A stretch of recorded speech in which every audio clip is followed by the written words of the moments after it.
சக்தியுடன் நேயர்களுக்கு வணக்கம். இன்று பிப்ரவரி மாதம் 17ஆம் தேதி செவ்வாய்க்கிழமை.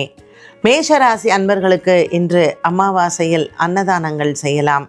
ரிஷபராசி நேயர்களுக்கு இன்று உடல் ஆரோக்கியத்தில் கவனம் தேவை. மிதுனராசி நேயர்களுக்கு இன்று பொருளாதாரத்தில் உயர்வு ஏற்படும். கடகராசி நேயர்களுக்கு இன்று கனவுகள் நிறைவேறும். சிம்மராசி நேயர்களுக்கு இன்று மனதளவில் இருக்கக்கூடிய குழப்பங்கள் தீரும். கன்னிராசி நேயர்களுக்கு இன்று ஏற்ற இறக்கங்கள் இருக்கக்கூடிய நாளாக அமைகிறது. துலாம் ராசி அன்பர்களுக்கு இன்று பல நாட்களாக இருந்து வந்த பொருளாதார நிலைமைகளில் உயர்வு ஏற்படும். விருச்சிக ராசி அன்பர்களுக்கு இன்று கொடுக்கல் வாங்கலில் இருந்து வந்த குழப்பங்கள் தீரும். தனுசு ராசி நேயர்களுக்கு இன்று புதிய வேலை வாய்ப்புகளில் வெற்றிகள் கிடைக்கும். மகர ராசி அன்பர்களுக்கு இன்று மனதளவில் தைரியம் ஏற்படும். கும்பராசி நேயர்களுக்கு இன்று பிள்ளைகளால் லாபங்கள் உண்டு. மீனராசி நேயர்களுக்கு இன்று நண்பர்களின் உதவிகள் கிடைக்கும்.